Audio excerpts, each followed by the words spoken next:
Au nom du Père et du Fils et du Saint-Esprit. Ainsi soit-il. Mes très chers frères, ce signe de la croix que nous venons juste de faire est la confession explicite et salvifique du dogme de la Très Sainte Trinité que l'Église fête en ce jour. C'est aujourd'hui la fête de la Très Sainte Trinité. Le temps de la Pentecôte se termine, pour ainsi dire, par la fête de la Triunité divine, que nul ne peut connaître que par la révélation qu'elle-même en a faite de par l'Église. Alors nous avons plusieurs choses à voir en cette belle fête de la Très Sainte Trinité aujourd'hui, mes très chers frères, avec l'aide du Saint-Esprit. Nous allons voir tout d'abord, avec l'aide de Dieu, que quelque chose sur quelques brefs résumés du mystère adorable de la Très Sainte Trinité. Nous verrons qu'on ne va au Père que par le Fils, et nous allons voir ce que signifie la révélation du Père Céleste. Deuxièmement, nous verrons les effets de la confession de la vraie foi. La vraie foi, c'est l'expression qu'utilise l'Horizon d'aujourd'hui, de telle sorte que nous verrons que les effets de la confession de la vraie foi sont la protection contre les ennemis, et nous verrons comment nous devons être protégés par la Très Sainte Trinité. Et enfin, nous terminerons en parlant de la révélation en disant que la révélation de la puissance divine est l'expérience de l'amour de Dieu, et nous terminerons en voyant encore quelque chose sur la reconnaissance. Ave Maria, gratia plena, Dominus tecum, benedicta tu in mulieribus, et benedictus fructus ventris tui, Iesus. Sancta Maria, Mater Dei, ora pro nobis peccatoribus, nunc et in hora mortis nostrae. Amen. L'épître d'aujourd'hui, qui est tirée de l'épître de saint Paul aux Romains, est la conclusion de plusieurs chapitres de l'épître aux Romains qui parlent du mystère de la prédestination. Prédestination des nations, prédestination des Juifs, prédestination des chrétiens. C'est un des dogmes les plus difficiles à comprendre ou alors à admettre dans la doctrine chrétienne. Et saint Paul termine cet enseignement par ces paroles aux profondeurs des richesses de la sagesse et de la science de Dieu. Combien insondables sont ses jugements et impénétrables ses voies. Car qui a connu la pensée du Seigneur, ou qui a été son conseiller, qui lui a donné le premier pour qu'il ait à recevoir de retour? C'est de lui et par lui et en lui que sont toutes choses, à lui la gloire dans tous les siècles. Amen. Mes très chers frères, il faut dire qu'en la fête de la Très Sainte Trinité, comme me font remarquer les commentateurs pour aujourd'hui, l'Église ne propose pas à ses enfants de comprendre ce mystère. Elle propose moins de leur faire comprendre ce mystère que de le leur faire adorer, en réalité. Ceux que le Christ a rachetés et que le Saint-Esprit a vivifiés ont Dieu pour Père. Dans le mystère de la Très Sainte Trinité, nous adorons Dieu le Père qui envoie son Fils et de qui, avec ce Fils, procède le Saint-Esprit. Le Saint-Esprit procède du Père et du Fils. Il n'y a pas dans le cycle de l'année liturgique une fête de Dieu le Père. Nous avons de multiples fêtes du Fils, bien sûr, en fonction de ses actions et de ses mystères. Nous avons des fêtes, bien sûr, de la Vierge Marie, mais elle ne fait pas partie de la Très Sainte Trinité, bien entendu, puisque c'est une créature, la plus sublime, mais c'est une créature. Nous avons une fête du Saint-Esprit, qui est la fête de la Pentecôte, mais nous n'avons pas de fête du Père Céleste. Pourquoi ? Est-ce qu'on va dire l'Église est dans un développement continuel et dans quelques siècles elle aura cette fête ou tôt ou tard? Non, l'Église ne peut pas avoir de fête du Père Céleste. Pourquoi? Eh bien parce que nul ne va au Père que par le Fils, en réalité. C'est pour cela que lorsque nous adorons la Très Sainte Trinité, nous adorons bien sûr le Père Céleste, mais par la médiation du Fils, et par aussi la médiation ou l'intercession, ou disons la vivification que produit en nous le Saint-Esprit. Nous ne pourrions pas fêter le Père en donnant, ou l'Église ne pourrait pas nous faire fêter le Père, en évitant de nous donner l'impression que nous fêtons le Père indépendamment du Fils et du Saint-Esprit. Alors vous allez dire, est-ce que ça veut dire que quand on fête le Fils, on le fête indépendamment du Père? Bien sûr que non.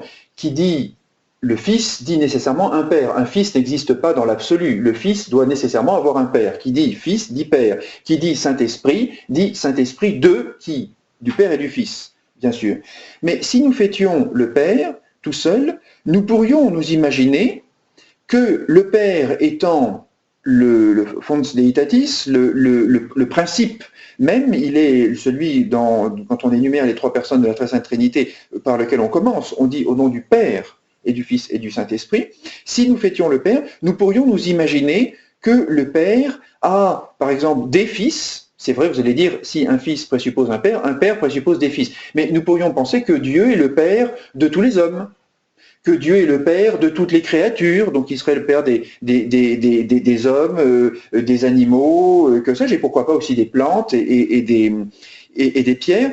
Et dans un certain sens, nous pourrions, si par Père on entend simplement le Créateur, parce que le Créateur est sous un certain rapport quelque peu Père aussi sous un certain rapport, nous pourrions penser que nous avons une relation directe de filiation et de paternité avec notre Créateur. Ce qui n'est pas entièrement faux, bien sûr, mais ce qui n'est pas vrai non plus.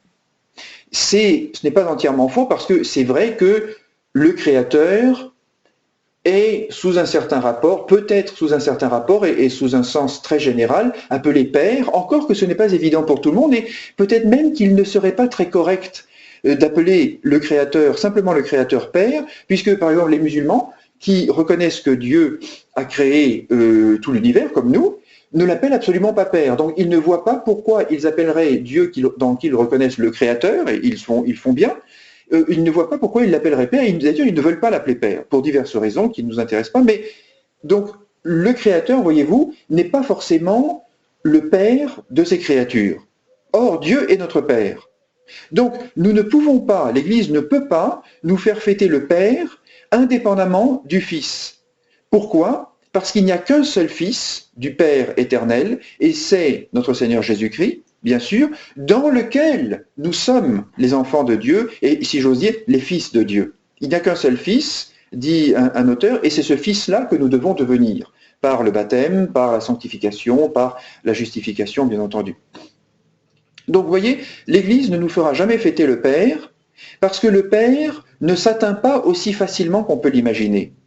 Le Père est Dieu, le Fils est Dieu, le Saint-Esprit est Dieu, mais le Père, nous enseigne la théologie, envoie son Fils, ou plutôt au commencement, le Père crée toute chose par son Fils, par son Verbe, et le Saint-Esprit vivifie les choses, puisque vous savez que dès le tout début de la Genèse, nous voyons le Père créant le monde par le Fils, dans le chef, et il se trouve que le Saint-Esprit planète au-dessus des eaux, d'une façon mystérieuse, et ce qui montre que la recréation de toute chose dans les eaux baptismales est un mystère plus grandiose encore que le mystère de la création par lequel la Très Sainte Trinité, Père, Fils et Saint-Esprit, a créé le monde.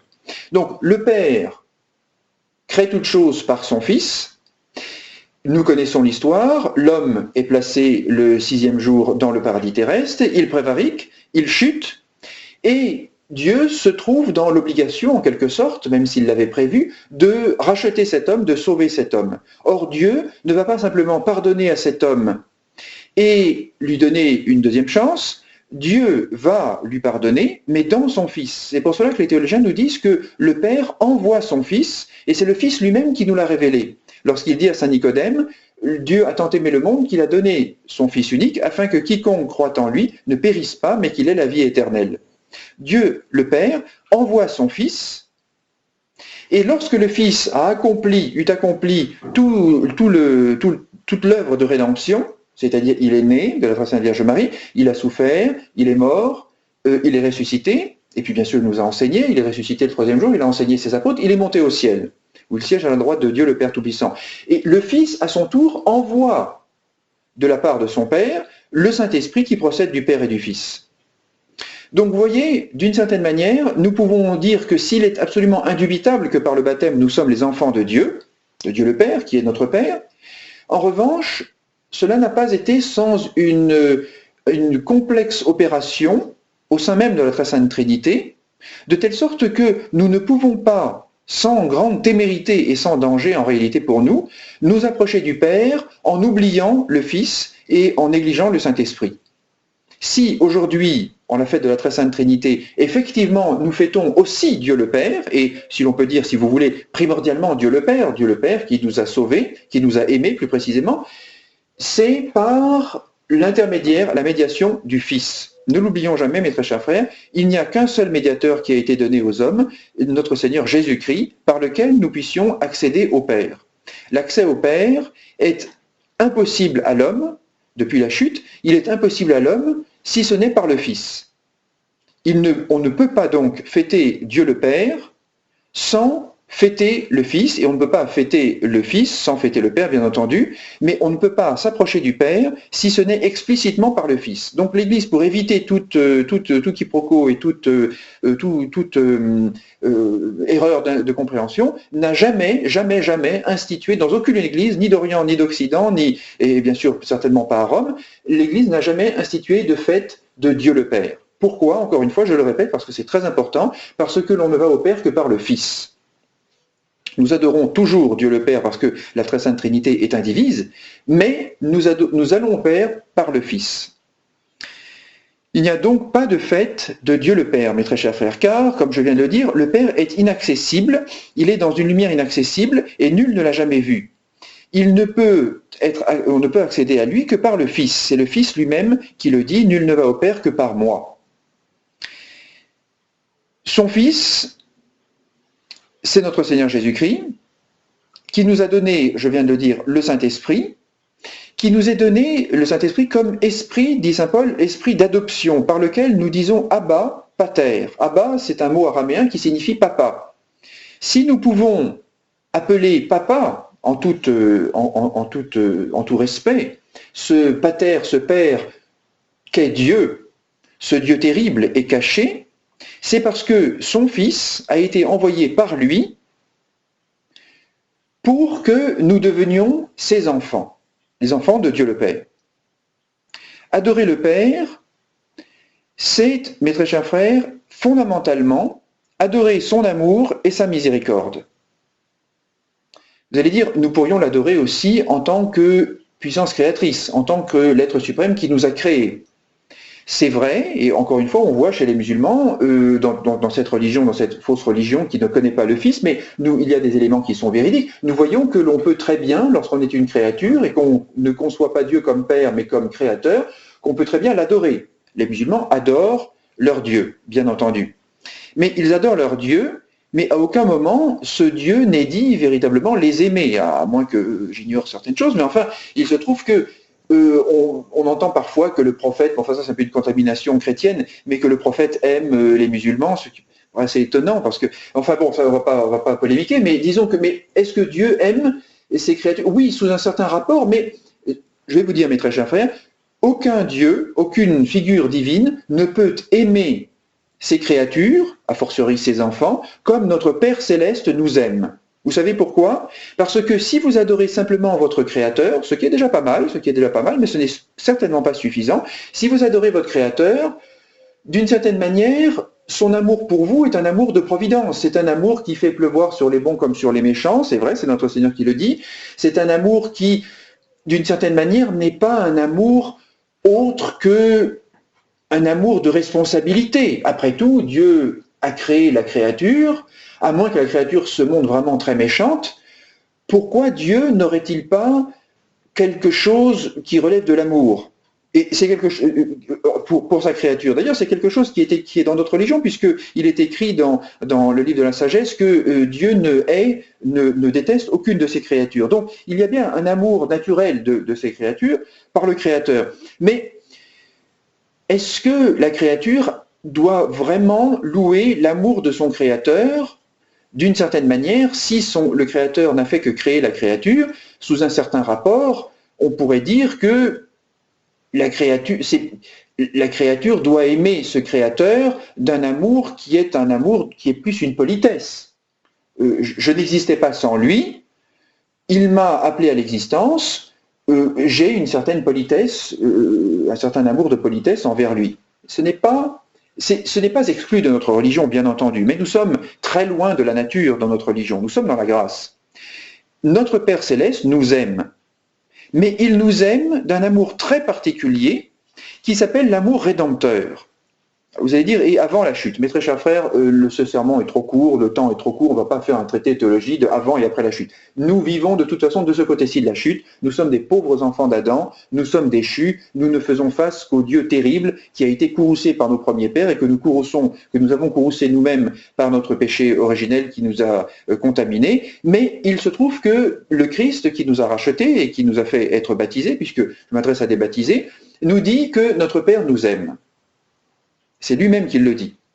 Notre Père céleste nous aime d'un amour incomparablement plus infini que l'amour d'un créateur pour sa créature, parce qu'il nous a aimés au point de donner son Fils pour nous, afin de nous réconcilier avec lui, alors qu'il avait toutes les raisons, au su de sa justice et de sa sainteté, pour nous châtier et se venger de notre prévarication. Parce que, ayant été fait à son image, il nous avait donné la puissance et la grâce nécessaires pour ne pas céder à la tentation du démon.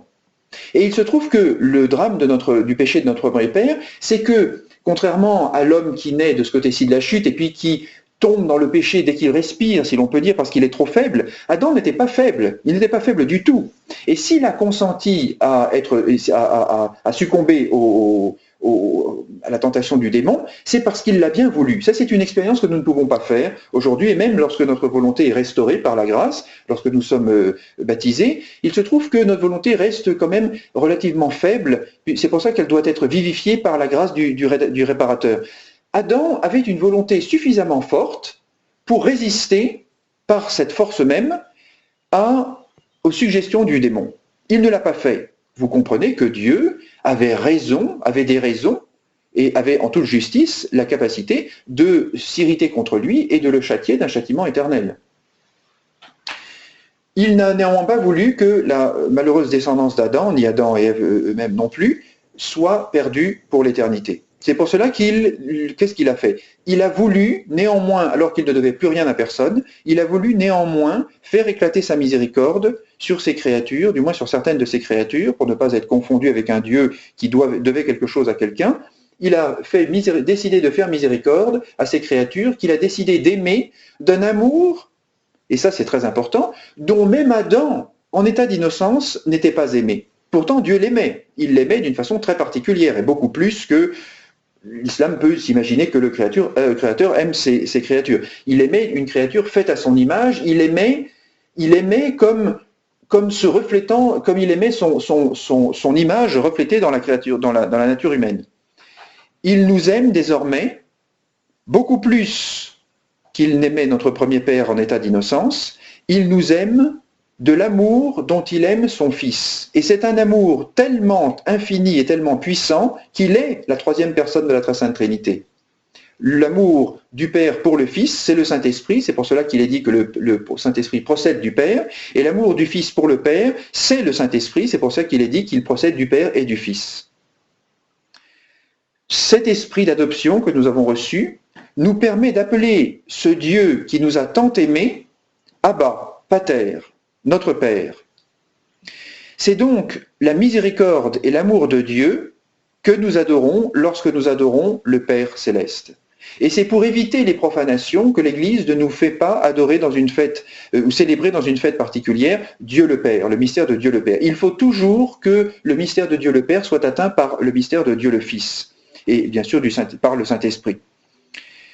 Adorer le Père, c'est donc adorer son amour et sa miséricorde. C'est adorer le Fils qui a été fait péché pour nous afin de nous rendre que nous devenions justice en lui.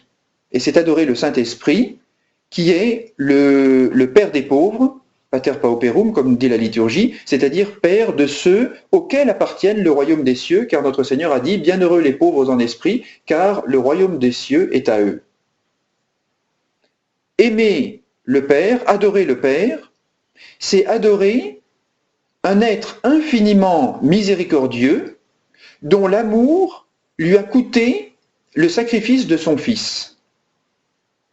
Évidemment, il faut déjà avoir reçu le Saint-Esprit sous un certain rapport pour comprendre en quoi cet amour est quelque chose d'incommensurable et qui devrait embraser nos cœurs de reconnaissance pour notre Père céleste, pour notre Abba céleste. Il faut comprendre, mes très chers frères, que si Dieu nous aime, si Dieu est dit nous aimer, et si c'est la chose peut-être la plus banale qui puisse exister dans notre religion, puisque on dit aux enfants, Dieu t'aime, ton Père céleste t'aime, Dieu nous aime. C'est la chose la plus banale qu'un chrétien puisse entendre au sein de la religion. C'est la chose qui a coûté le plus à Dieu, puisque Dieu le Père ne nous aime qu'au prix du sacrifice de son Fils. Alors vous allez dire, mais est-ce qu'il n'aurait pas pu nous aimer sans son Fils? Mais très chers frères, il faut suivre quand même. Mais je résumerai simplement en un mot. Dieu, disons-le d'une façon très simple, Dieu ne pouvait plus nous aimer à cause du péché. Mais Dieu a quand même voulu nous aimer. Comment fallait-il qu'il s'y prenne? Alors vous allez dire, il avait qu'à nous aimer. C'est pas si simple que ça, c'est pas si simple que ça. Je pense, voyez-vous, mes très chers frères, que ça serait peut-être plus facile à comprendre pour un avocat ou pour un homme de loi. Parce que l'homme de loi a l'esprit, il a une forme de pensée juridique, c'est-à-dire qu'il a à l'esprit les problématiques de la loi. Et même si nous, qui ne sommes pas des hommes de loi, nous sommes confrontés à la loi de temps en temps, en fonction de nos besoins, néanmoins, l'homme de loi, dont c'est le métier, a constamment à l'esprit le fait que, en fait, tout est régi par la loi. On ne peut pas... les choses sont plus complexes. Le lien de cause à effet, les liens des choses entre elles est plus complexe. Donc ce que je vais dire est sans doute plus facile à comprendre pour un homme de loi, néanmoins un chrétien devrait quand même être capable de le comprendre. C'est-à-dire que Dieu ne pouvait pas simplement décider de nous aimer malgré la prévarication de nos premiers parents. Pourquoi? Parce que Dieu est infiniment saint. Et le péché de nos premiers parents a insulté à sa sainteté, c'est-à-dire que c'est une offense. Oui, c'est une offense. Peut-être même qu'un aristocrate ou un roi pourrait comprendre aussi plus facilement. C'est-à-dire si tout le monde comprend sauf nous. Bon, il se trouve que Dieu a été victime, en quelque sorte, d'un crime de lèse-majesté. Mais Dieu est un roi infiniment bon, infiniment miséricordieux. La seule chose, il est infiniment juste. Dieu devait donc, pour pouvoir nous aimer à nouveau, ou pour pouvoir nous manifester son amour, car il n'y a jamais eu d'interruption dans son amour, mais disons qu'il ne pouvait pas manifester son amour. Il fallait donc que l'offense soit réparée. Or, comme c'était une offense infinie, il fallait que la réparation soit infinie. Il n'y avait que l'homme Dieu, le Fils éternel de Dieu, incarné pour nous et pour notre salut, qui ait pu faire cette réparation que le Père a imputée à ceux qu'il voulait aimer, et il leur a imputé non pas d'une façon artificielle et extérieure, mais par le baptême, il a fait que ceux qui étaient ses ennemis, les enfants du diable, deviennent non seulement ses amis, mais plus précisément les membres de son propre Fils, qui a apporté à son Père, qui a fait à son Père satisfaction pour cette offense infinie qu'avait fait notre malheureux premier Père. Notre Père céleste nous aime d'un amour qui lui a donc son Fils et qui ne pouvait pas ne pas lui coûter son Fils. Et que personne ne dise, oui, mais son Fils est ressuscité, il ne l'a jamais perdu. Mais très chers frères, c'est une façon impertinente de parler ainsi. Son Fils n'avait pas à mourir. Et il est mort. Vous allez dire, oui, mais ça lui a plu de toute façon. Quittez cet esprit de ratiocination qui n'est pas rationnel, qui n'est pas raisonnable. Le Fils éternel de Dieu, n'ayant jamais commis le péché, n'avait pas à mourir. Si le Fils éternel de Dieu, si notre Seigneur Jésus-Christ avait voulu ne pas mourir, il serait encore vivant aujourd'hui, il serait le maître du monde et tout le monde serait à plat ventre devant lui, régi par ce roi qui, par nature, par justice, et certainement pas par grâce, parce que c'est lui la source de grâce, a le droit de régir tout le monde avec un sceptre de fer. Il a voulu mourir néanmoins pour nous, afin que par sa mort, nous soit communiquée sa vie divine.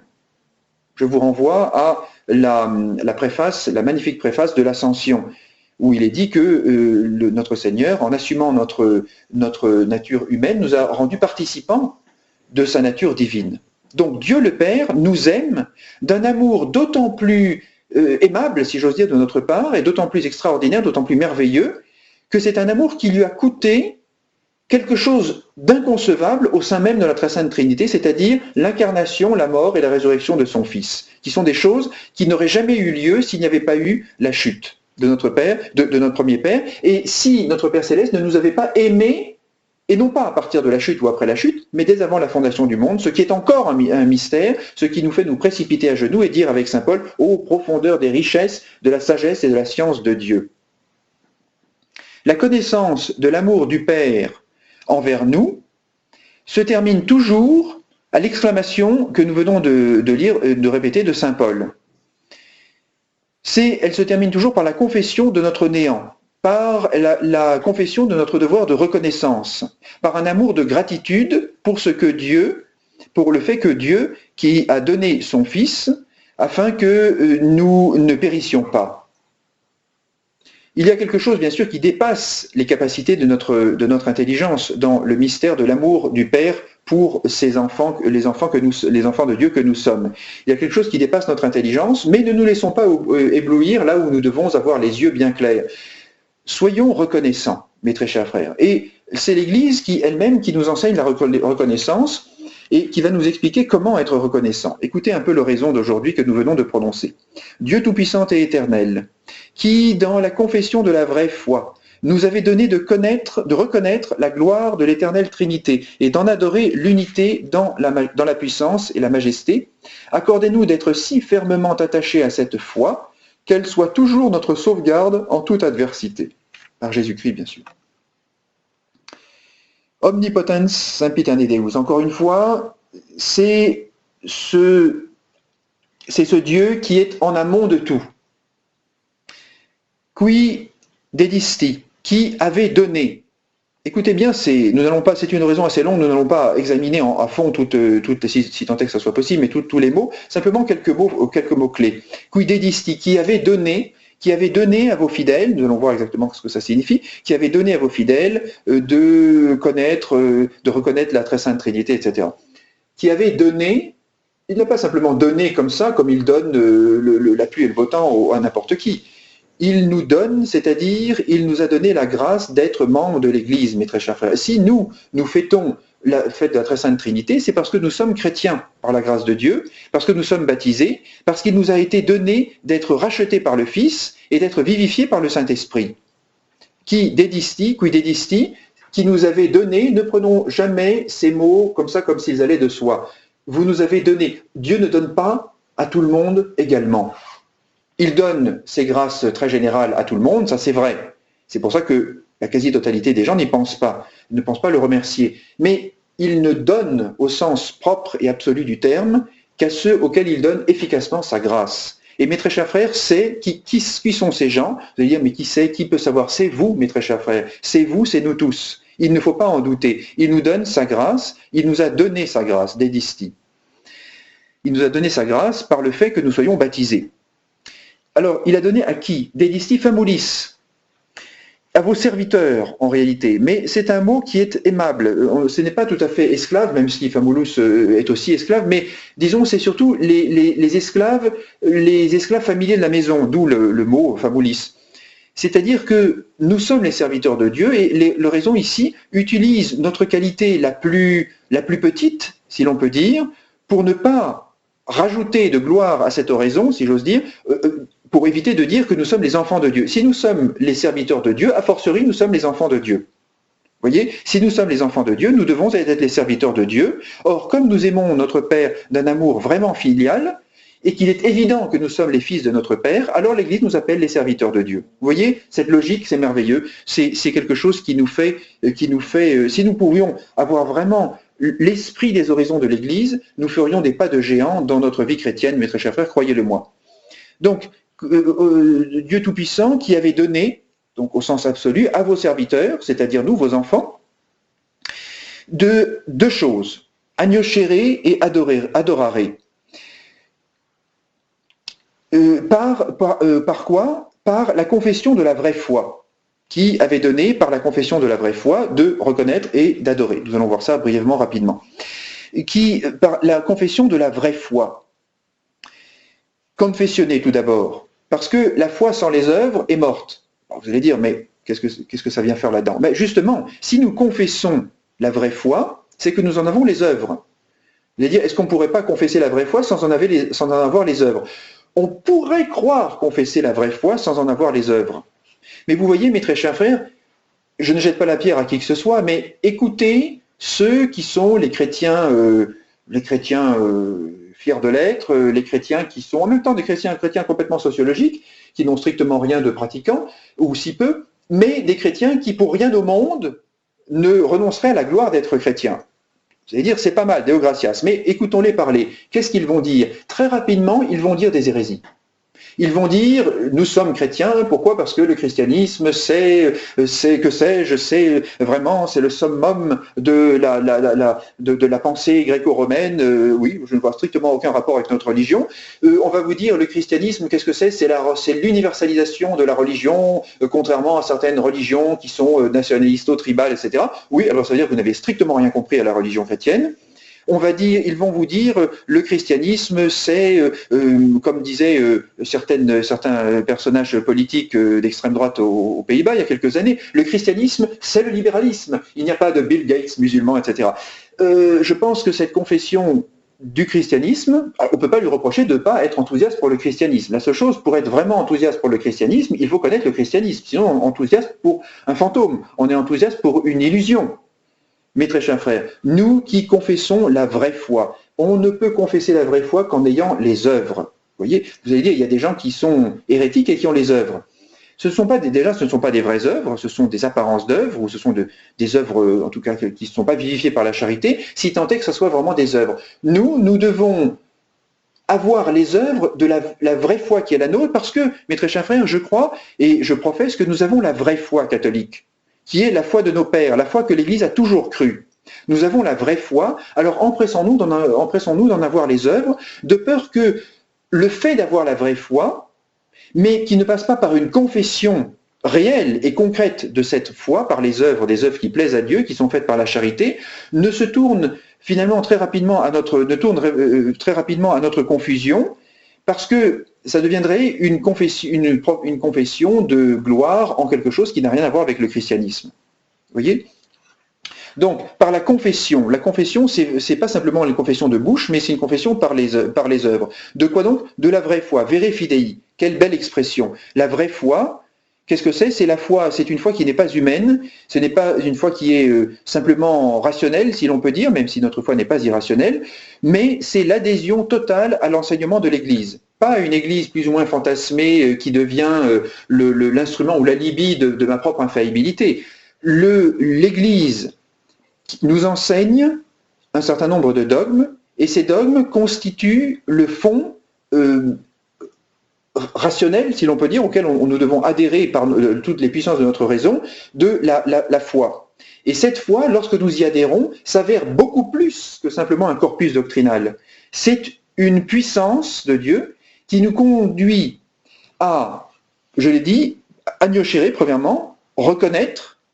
Qu'est-ce que ça signifie? Reconnaître pour vrai, en elle-même, la gloire de l'éternelle Trinité, qui nous avait donné donc de Eterne Trinitatis Gloriam Agnoschere, de reconnaître la gloire de l'éternelle Trinité. Qu'est-ce que ça veut dire? Comment reconnaît-on la gloire de l'éternelle Trinité? Est-ce que c'est simplement parce que j'y crois? La foi du chrétien n'implique pas du tout d'ailleurs, qu'une chose existe parce qu'il y croit.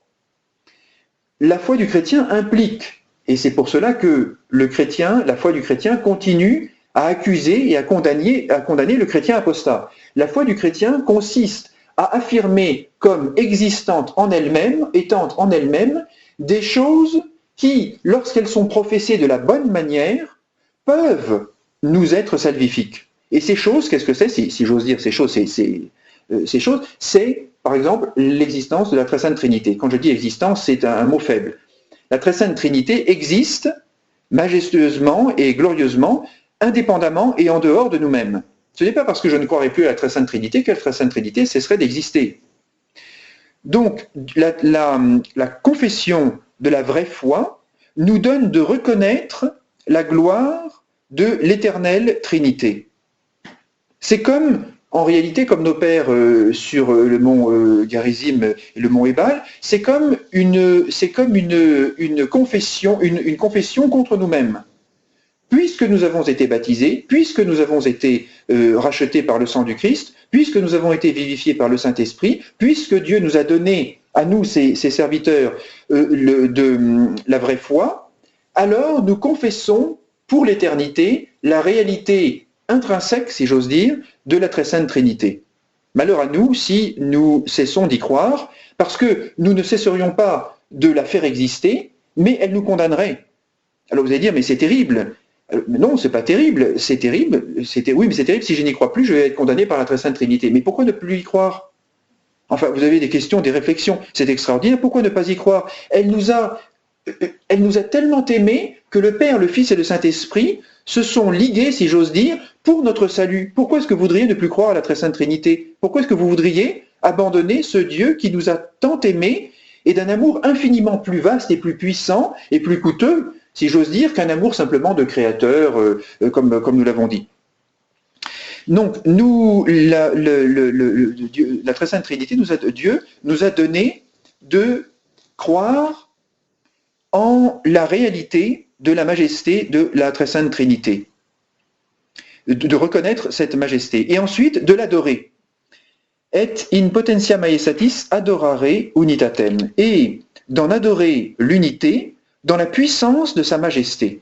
Alors, pour le coup, cette oraison est très belle, mais quand on la scrute, elle est un peu incompréhensible, parce qu'il y a des expressions qui sont très pauliniennes dans un certain sens, mais elles sont plus compréhensibles intuitivement par le chrétien que vraiment rationnellement. Qu'est-ce que signifie adorer l'unité de la très sainte Trinité dans la puissance de sa majesté? Alors, je ne prétendrai pas donner toute la réponse, mais enfin, c'est mon devoir de vous donner quelques éléments de réponse. Qu'est-ce que ça signifie? Adorer, c'est se soumettre, mes très chers frères. Adorer l'unité dans la puissance de sa majesté, qu'est-ce que ça signifie? C'est reconnaître la grâce déployée souverainement pour notre salut. Nous n'adorons pas simplement le Dieu unique qui est un en trois personnes. Nous l'adorons, c'est-à-dire nous nous soumettons, parce que si on adore Dieu, il faut se soumettre à lui. Vous voyez, d'une certaine manière, les musulmans ont bien compris cela. Ils adorent Dieu, donc ils disent il faut se soumettre à Dieu, et en cela, alors que les chrétiens ne viennent pas dire oui, donc se soumettre, c'est typiquement musulman. Alors, Saint Jacques était musulman, alors lui qui dit soumettez-vous à Dieu. Alors, qui est-ce qui a, et c'est le premier qui l'a dit, qui a le monopole, si j'ose dire. C'est le christianisme qui a dit soumettez-vous à Dieu. Nous ne pouvons adorer véritablement Dieu qu'en nous soumettant à Dieu. Tous les hommes, un tant soit peu sensés et un tant soit peu pieux, nous le reconnaîtrons. Donc, adorer Dieu, c'est se soumettre à lui, mais ce n'est pas simplement se soumettre à lui comme à notre Créateur, c'est la moindre des choses, mais c'est vraiment très peu. C'est se soumettre à lui comme à celui qui nous a fait la grâce, par le déploiement de la puissance de sa majesté, la grâce de nous donner cette grâce qui fait que nous l'aimons en retour. Vous allez dire, tout ça pour ça? Mes très chers frères, pensez-vous que si vous n'aviez pas reçu la grâce, pensez un tout petit peu, si vous n'aviez pas reçu la grâce, vous ne seriez pas là pour adorer Dieu. Vous ne serez pas là à la messe pour communier, pour rendre hommage à Dieu et pour participer à ce culte suprême que l'Église rend au vrai Dieu. Vous allez dire, oui, mais je ne sais pas si je serai là demain. Eh bien, priez que la grâce de la persévérance vous soit donnée, afin que cette grâce efficace qui vous a déjà été donnée, par le déploiement adorable de la majesté divine, vous soit continuée. Il faut trembler aussi. Tout n'est pas aussi simple qu'on pourrait le souhaiter, ou plutôt que le souhaiterait notre chair, notre vieil homme. Il faut persévérer. Mais nous avons toutes les raisons de persévérer. Pourquoi? Parce que Dieu nous a aimés d'un amour qui n'est pas gratuit. Comme notre Seigneur dit à une sainte, ce n'est pas pour rire que je t'ai aimé. Et effectivement, et malheureusement en vivant, ça fait partie des phrases que tout le monde cite parce que c'est très beau, et puis ça se galvaude un petit peu. Mais c'est très vrai, c'est très vrai. Ce n'est pas pour rire, ce n'est pas pour nous laisser nous damner que Dieu nous a aimés. Vous voyez, donc lorsque nous sommes dans l'épreuve, lorsque nous sommes dans l'humiliation, lorsque nous sommes dans la détresse, lorsque nous sommes dans la tiédeur, ne nous disons pas « Oh, finalement, Dieu m'a aimé à un moment et puis maintenant il s'est détourné de moi ». Non, ce n'est pas pour rire qu'il nous a aimés. C'est pour cela qu'il faut très sérieusement se tourner vers lui, sachant que parce que nous sommes baptisés, c'est déjà ça de prix, si j'ose dire, nous adorons, nous sommes capables de reconnaître la gloire éternelle de la Trinité, et nous sommes capables de l'adorer, ou d'en adorer l'unité, dans la puissance de sa majesté, c'est-à-dire dans la participation à ce Dieu qui nous aime et qui nous a donné son esprit, qui est l'esprit d'adoption, qui nous fait crier « Abba, Pater », notre Père céleste, notre Papa. Il nous faut donc, mes très chers frères, faire notre signe de croix. C'est très simple en réalité, il nous faut faire notre signe de croix lorsque nous sommes dans les ténèbres, lorsque nous sommes dans le doute, lorsque nous sommes dans la tribulation, quelque tribulation que ce soit, et si j'ose dire, il ne faut pas oublier de faire notre signe de croix aussi quand nous allons bien. Parce que c'est surtout quand nous allons bien que nous allons mal. C'est-à-dire que lorsque toutes les choses vont bien, nous avons tendance à oublier Dieu. C'est pour ça qu'il faut faire notre signe de croix lorsque nous sommes joyeux. Alors vous allez dire, je ne veux pas passer pour une sorte de maniaque. Faites-le raisonnablement, faites des petits signes de croix sur votre front, sur votre cœur, faites des grands signes de croix quand vous êtes tout seul, c'est pas la peine de faire des grands signes de croix dans la rue pour passer pour un fou. La seule chose, d'une certaine manière, il ne faut pas oublier que le chrétien qui a été arraché à la fausse sagesse du monde est un peu comme un fou par rapport à ceux qui se perdent, même s'il est totalement dans la raison, plus que jamais, puisqu'il a reçu la foi. Mais donc, faisons notre signe de croix, mes très chers frères, en toute occasion, ne l'oublions jamais, car le signe de la croix est la confession explicite, quoique abrégée, du mystère de notre foi, le mystère en la très sainte Trinité, et c'est quand même le premier dogme fondamental que nous devons confesser, c'est le symbole de saint Athanase, la trinité divine et la divino-humanité du Messie. Mais, après cela, je m'empresse de dire, il ne faut pas que l'abrégé ne soit une négation ou au moins une ignorance de la doctrine. Je ne demande à personne, l'Église ne demande à personne d'être capable de parler des processions, des circumincessions, etc., dont nous parlent les théologiens. Soyons chacun son rôle, il y a un moment pour tout, et puis tout le monde n'est pas obligé de tout savoir sur tout. La seule chose, nous devons savoir que, au nom du Père et du Fils et du Saint-Esprit, nous avons la vie éternelle.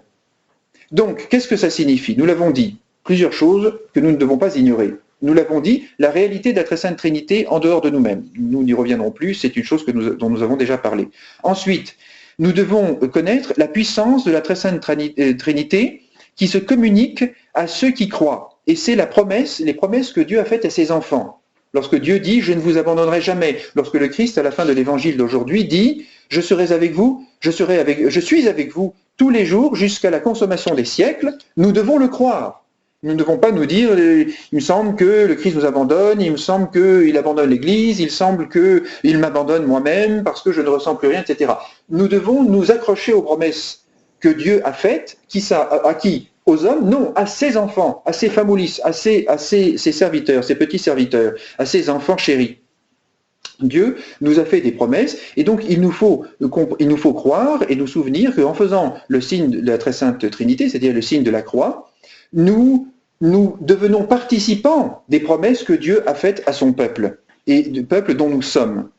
Et puis il y a encore une chose que nous devons croire, c'est que nous devons faire bon usage. Nous devons croire que nous devons faire bon usage de cette puissance. Combien de gens font le signe de croix qui se moquent de Dieu en réalité? Encore une fois, je ne jette pas la pierre parce que c'est peut-être un peu trop facile, et puis peut-être qu'il y a des raisons secrètes grâce à ces voies. Mais enfin, quand les sportifs font des signes de croix avant de marquer des buts, etc., tout ça, c'est bien, on comprend, on ne va pas dire qu'il ne faudrait pas le faire, mais enfin, il ne faut pas s'imaginer que ce sont des saints, ce sont des gens superstitieux qui font ça, comme d'autres portent des gris-gris, portent des pattes de poulet et autres choses comme ça. Ça ne va pas très loin, ça vaut mieux que rien, mais bon, c'est pas grand-chose non plus. Lorsque nous faisons le signe de la croix, nous faisons usage de la puissance de la très sainte Trinité, usage qui n'est pas à la portée de tous les hommes, mais seulement des baptisés, et de ceux qui sont destinés au salut, bien entendu, mais seulement des baptisés, et si j'ose dire, des baptisés qui sont des membres vivants du corps du Christ. Ce n'est pas que les membres morts n'ont pas le droit, mais c'est qu'ils n'y pensent pas. Ils ne pensent pas à le faire, ou alors ils le font, comme je viens de le dire, d'une façon superstitieuse, et finalement, je ne dis pas inutile, parce que c'est jamais inutile de faire le signe de croix, mais d'une façon stérile.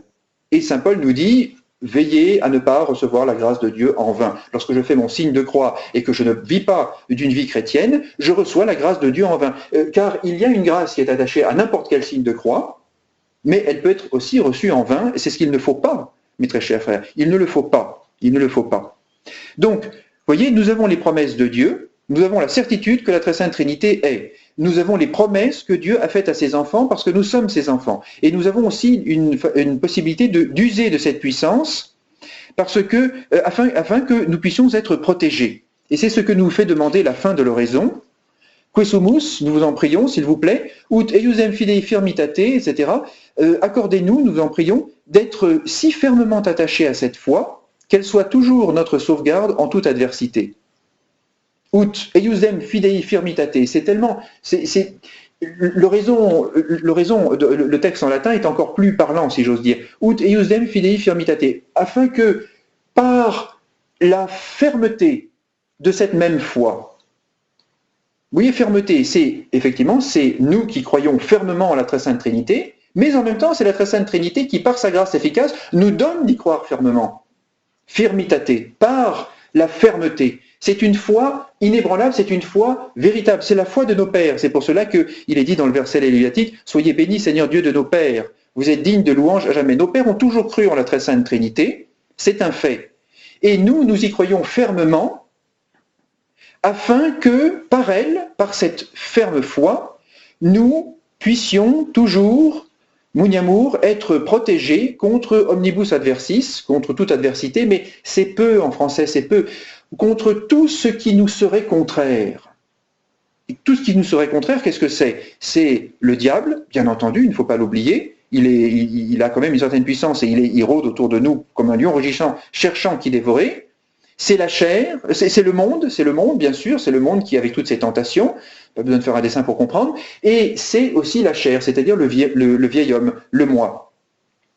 La fermeté de la foi dans la Très Sainte Trinité nous permet d'être protégés contre ce triple ennemi terrible qui est jaloux de nous, parce que le diable il est damné, donc il est jaloux de ceux qui se sauvent. Le monde, en fait, dans le fond, le monde existe si peu, et c'est une apparence qui provient de la concupiscence de l'homme, et qui est, d'une certaine manière, qui est faite pour tromper l'homme et le faire déchoir.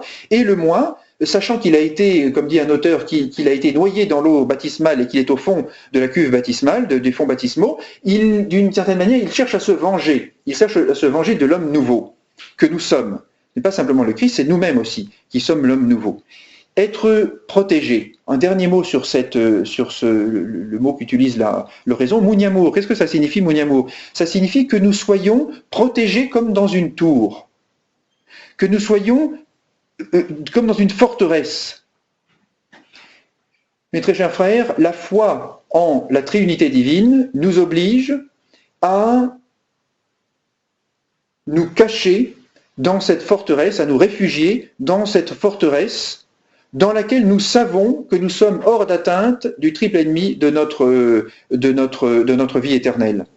Le chrétien ne peut pas, à l'image de la Très Sainte Trinité qui est une, le chrétien ne peut pas se répandre à l'extérieur. Il nous faut conserver l'unité de notre être en nous répétant constamment cette parole de saint Paul, car c'est de lui et par lui et en lui que sont toutes choses.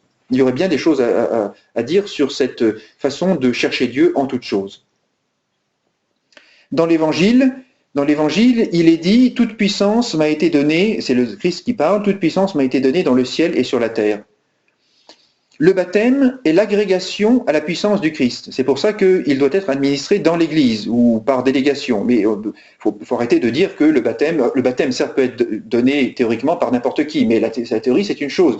Il faut que le baptême soit donné par les ministres. Encore une fois, comme je le disais, c'est une parenthèse mais très importante puisqu'on parle du baptême ici. Il ne faut pas dire à n'importe qui, faites-vous baptiser par n'importe qui, par votre copain, etc. dans la mesure... ça ne serait pas un baptême invalide, certes, mais enfin, ce ne serait pas un baptême régulier non plus. Il faut être baptisé par l'Église, par les ministres de l'Église, et si on ne peut absolument pas le faire, il faut que, si par exemple des parents doivent baptiser les enfants parce qu'ils sont hors d'atteinte de l'Église, etc., il faut que ce soit par délégation et que tout se fasse bien, et alors là, c'est un baptême tout à fait parfaitement d'Église. Mais il se trouve que, mes très chers frères, nous devons cesser d'évaluer l'importance d'être baptisés dans des fonds baptismaux qui ont été bénis, pas simplement avec n'importe quelle eau, le baptême serait valide, mais ce ne serait pas un baptême régulier. Vous voyez, bon. Alors, toute puissance m'a été donnée, dit notre Seigneur. Par le baptême, ce baptême-là, nous sommes agrégés à la puissance du Christ. Le baptisé est arraché, comme vous le savez, à la puissance des ténèbres. Et c'est donc une sorte, on pourrait parler d'aliénation. Le baptisé est désormais aliéné, mais à ce qu'il n'était pas. C'est-à-dire que ce que nous sommes devenus par la chute n'est pas dans la volonté de Dieu. Dieu n'a pas créé l'homme déchu. C'est la chute qui a provoqué ce monstre.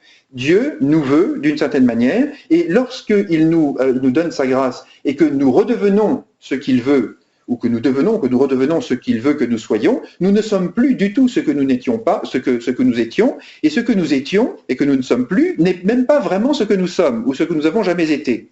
Vous voyez ? Donc, par le baptême, nous sommes agrégés à la puissance du Christ, de telle sorte que il se trouve que nous ne pouvons plus vivre pour nous-mêmes, mais nous devons nécessairement vivre en tant que les serviteurs de Dieu, c'est-à-dire les fils bien-aimés du Père Céleste. Et ce Père Céleste, l'introïte, l'offertoire et l'antienne de communion sont les mêmes textes. Ce Père Céleste, nous devons le bénir selon ces termes, « Bénissons le Dieu du ciel et glorifions-le devant les hommes parce qu'il a fait éclater sur nous sa miséricorde. » Comment vivre en chrétien, en reconnaissance pour l'infinie miséricorde que Dieu a fait éclater, comme nous l'avons expliqué? Eh bien, mes très chers frères, nous terminons par cette considération. Nous en trouvons la clé dans l'oraison du premier dimanche après la Pentecôte, qui est donc en mémoire aujourd'hui, qui est depuis des siècles et des millénaires, il est en mémoire. Et c'est pour cela qu'en quelque sorte, si l'on peut dire, cette fête a deux oraisons. Ce n'est pas vraiment vrai, mais il y a toujours ces deux oraisons. Nous avons dit que, dans la première oraison, Dieu nous fait à nous la grâce de reconnaître et d'adorer la très sainte Trinité. Et maintenant, l'oraison du premier dimanche, que dit-elle ? Ô Dieu, qui êtes la force de ceux qui espèrent en vous, montrez-vous propice à nos prières. Et puisque la faiblesse de l'homme ne peut rien sans vous, accordez-nous le secours de votre grâce, afin qu'en accomplissant fidèlement votre loi, nous puissions vous être agréables en nos intentions comme en nos actions. Il y aurait de quoi faire de beaux sermons pour l'explication de cette oraison, mais il faut aller rapidement, il faut terminer. Comment être reconnaissant, mes très chers frères? Il n'y a qu'une seule façon de pouvoir être reconnaissant, je ne dis pas d'être reconnaissant, parce que ça c'est autre chose, mais de pouvoir être reconnaissant, c'est de reconnaître que sans Dieu, nous ne pouvons rien faire. Et quia sine te, nihil potest mortalis infirmitas. Littéralement, et parce que sans vous, l'infirmité du mortel ne peut rien. L'homme est défini par le mortel. Un mortel infirme. C'est comme extraordinaire comme expression. Un mortel infirme. Eh bien, sans Dieu, nous ne pouvons rien faire. En confessant cela, nous confessons le complément nécessaire de la confession de la Très Sainte Trinité, et nous pouvons commencer à avoir les actes d'un enfant, serviteur de Dieu, enfant de Dieu, véritablement reconnaissant. L'ingratitude, nous dit un auteur, est un vent brûlant qui dessèche la rosée de la grâce. Comment être reconnaissant? Eh bien, mes très chers frères, en reconnaissant, nous l'avons dit, l'infirmité des mortels que nous sommes, c'est la description de l'homme, en reconnaissant que nous ne pouvons rien sans la grâce de Dieu, et en reconnaissant que notre faiblesse ne doit pas être constituée pour elle-même un prétexte pour ne pas obéir à la loi de Dieu. C'est pour ça qu'il est dit, non pas que nous nous tournons les pouces en attendant la grâce de Dieu, mais afin qu'en accomplissant fidèlement votre loi, nous puissions vous être agréables en nos intentions comme en nos actions. C'est en obéissant factuellement à Dieu qu'on devient agréable à Dieu, mais non seulement dans nos actions, mais aussi dans nos intentions. Vous allez dire, mais il ne faudrait pas avoir l'intention d'abord avant de faire l'action. De toute façon, vous êtes baptisé, question. Vous êtes baptisé, réponse, oui. Alors il faut commencer maintenant à faire les actions. Oui, mais je ne me sens pas tellement. Faites les actions parce que vous y êtes tenus. Et vous allez voir que ces actions vont se remplir de la bonne intention. Pourquoi? Parce que dans la mesure où vous confesserez la Très Sainte Trinité, dans la mesure où vous comprendrez comment Dieu vous a aimé et combien Dieu et à quel prix Dieu vous a aimé, alors, mes très chers frères, vous accomplirez fidèlement les commandements de la loi de Dieu qui doivent être accomplis sans délai. Quant aux considérations très hautes dont nous avons commencé par parler, eh bien, écoutons ce que nous dit un auteur. Accoutumons-nous à nous occuper des jugements de Dieu avec foi et avec respect, avec crainte et avec confiance. Méditons-les, admirons-les et humilions notre esprit sur leur hauteur infinie et infiniment adorable. Lorsque certaines choses, certains mystères, etc. vous troublent, lorsque certaines choses vous paraissent, certains dogmes vous paraissent inconciliables l'un avec l'autre, la grâce de Dieu, la liberté humaine, etc., dites, au lieu de dire tout ça c'est n'importe quoi, il faudrait trouver une solution, dites, ô Dieu, je vous adore, ô profondeur des richesses, de la sagesse et de la science de Dieu. Bénissons le Dieu du ciel et glorifions-le devant les hommes, parce qu'il a fait éclater sur nous sa miséricorde. Au nom du Père et du Fils et du Saint-Esprit. Ainsi.